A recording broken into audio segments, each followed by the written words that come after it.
Aloha, it is Dave Lawrence, and a big mahalo for tuning in. I am at the Metropolitan Hotel in Vancouver, and I'm joined by a guy who we did not one but two phone interviews for Kool HPR features to support his latest tour. It is Robert Kool Bell of Kool and the Gang. Aloha and mahalo, my brother. Okay, how you doing, Dave? I'm very good. Aloha to you too. And a word you probably haven't said in a while, although when we were talking, you had experience in Polynesia not that long ago, right? You were doing Tahiti. Oh yeah, we did Tahiti and New Caledonia. Especially Tahiti, well, they're both Polynesian though, right? Yeah. It's a vibe over there. All the islands, they sort of share that. Yeah. And you had previous experience in Hawaii too, which we covered. You did something the other day. It made me think about a whole different kind of passion of yours, which was you threw out the first pitch at the Cardinals game in St. Louis, right? I sure did. What's your sports passion all about? Well, most of us as young boys play a little bit of baseball. Of course, I'm into basketball and football, The Giants won the Super Bowl, so that's good, being from New York, New Jersey. And again, the St. Louis Cardinals, when they won the World Series 30 years ago, they played Celebration. And we were in St. Louis that day, and we were doing the concert, so it made sense to have us over there again. So it was great. That is a really, that's when you have a song that's almost like it's like Happy Birthday. It can be incorporated into so many people's things, but you wrote it, and it lends itself to a lot of parties, huh? Yes, it does. It's been a great song for us, for so many things, like you said. Even about 2 or 3 months ago, I heard that the astronauts woke up to a celebration, up at the space station. I said, well, that's the first.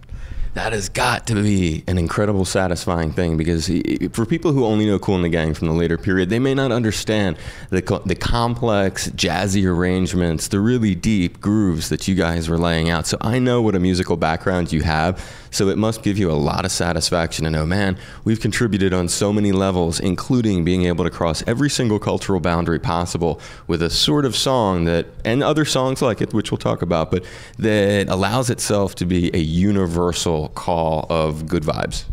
Oh yes, Celebration is that song. That's I've been able to do that for us for so many years, over 30 years now. It's a huge thing for you, and you have a couple of things I want to plug that are new that are coming up. The musical with playwright and director Ben Elton. How far along is that, and sort of describe what we can expect? Well, we're still working on that. Of course, we're on tour right now. We'll be finishing with the Van Halen segment, I should say, of the tour next month, actually. And we got some work we got to do in Europe. But Ben is, he's writing, and he's in contact with our management. So hopefully in the next couple months, we'll sit down with him again and see what he came up with. Well, what should we sort of expect? It's a story of Kool and the Gang. Is it a more of a broader musical landscape you're going to be telling us in this? Well, it's a story of Kool and the Gang, but then I guess as he get into it, that's his profession. He knows that end, what's going to work in the theater, versus doing a live show and, what we do. So I guess, he'll fine tune it and bring it to us and, get our, comments on it, and he'll give us his comments. Was it in the works prior to the VH deal? Yes. Why are you not doing the next leg of the Van Halen tour?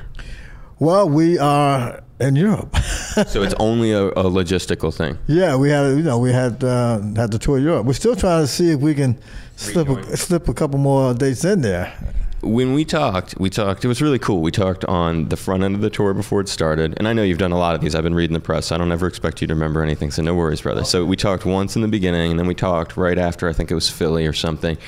You had such a good vibe. It was such a great energy. And I saw the show a couple nights ago in Tacoma. It was all there for me. Is it all still there for you? Oh, yeah. I mean, that was just 2 days ago. So. And it still feels like it did the whole tour, I'm saying. Yeah.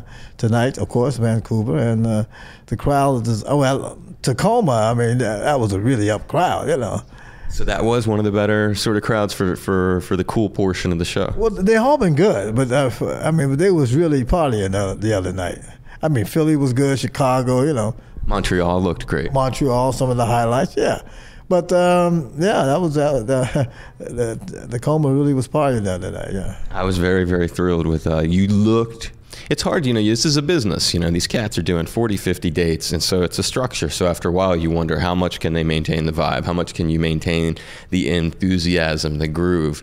And either you guys put up a good game, or you are maintaining it. We're maintaining it. Yeah. You just look so happy, dude. Yeah. Well, I mean, because this show, normally, I'm quite sure you've seen some of our other shows.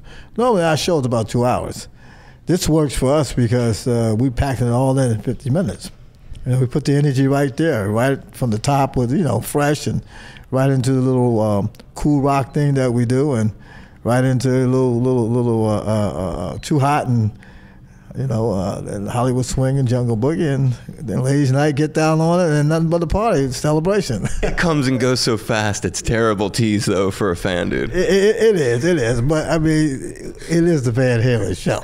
I know. And it's like a double bill for fans. But, man, does it come and go quick. I mean, when it comes to the end, I'm like, oh, my God, I was just getting my party started. Yeah. But it's been great. Now, you look like it. The next album is going to include some, what I hear, and you'll correct me if I'm wrong, funk legends that some of them I've interacted with and done some interviews with. I'm hoping you'll drop a few names of what we can expect. It sounds like an all-star cast to be celebrated itself.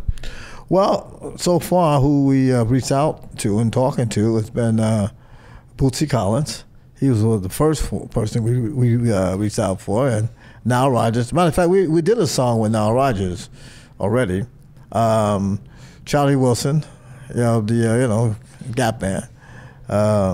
Spoke to recently Jason, the lead singer and bass player for Chicago. Maybe we can get Eddie to come on. Who knows? I heard Verdine is in the works too. We reached out for Verdine too. Verdine and Jason, because they did that Chicago Earth, Wind and Fire thing. That was really cool. Yeah, that was sort of like, ironically, the Van Halen Kool thing. I mean, because it fit a little bit more. It wasn't such a surprise of a double bill, but you know what I meant. It was like rock, and it was a little bit more of a merging sort of deal. Yeah. So no, we're talking to Jason, and we might be doing something with Chicago in the near future. Who knows?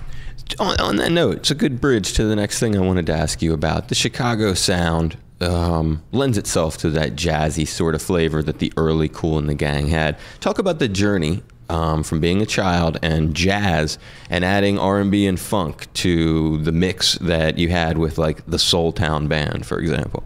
Well, I mean, the jazz was the beginning, but we were very young in jazz, just talking about 14, 15 years old. But we were listening to, people like Freddie Hubbard and John Coltrane and Ron Carter. And then my father was around a lot of jazz musicians because he was in Cuba boxing.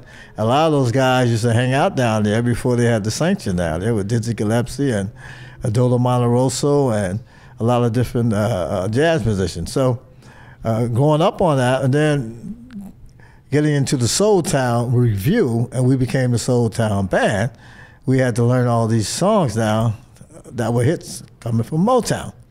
So our sound started to it became a mixture of the jazz and the funk, which created the early sound of Kool and the Gang, because we didn't really have any singers. It's more that jazz, like first record came out like Kool and the Gang, Sea of Tranquility, Breeze and Soul, Chocolate Buttermilk. We came up with some crazy titles too. The horns were the vocals, as you said. Exactly. And they had that feel. They really sang to you. So it was your dad, because you wonder, how does a 14-year-old kid be into jazz? So it was your pop's exposure to these musicians that led you to have jazz be your first musical love? Yeah, my pops, my uncle, they listened to Cal Jader and various other, jazz musicians. Then my grandmother, she played a little piano around the house, Your pop was associated, you named a couple cats, but I was doing some research and I heard you read some other interviews. Miles, talk about your dad's association with Miles and your interactions at all with him through the years, how that has affected the kind of cat that you are. Well, Miles Davis wanted to be a boxer at one time. So in New York City, where they have, now it's Lincoln Center there, used to be a gym there. And so Miles used to come around and while everybody was in there training and, want to get up there and spar a little bit, So my pop said, well, Miles, you let's stick with the trumpet, man. You get busted in the lip the wrong way, it might ruin your career. So, but Miles was kind of like hanging around boxers and at that time. The Thelonious Monk, My father, they stayed in the same apartment building together. So when I was born, Thelonious became my godfather, you know, not knowing that I was going to be in the music business, you know. It was something that my father did because of the fact that, you know, he was around all these musicians.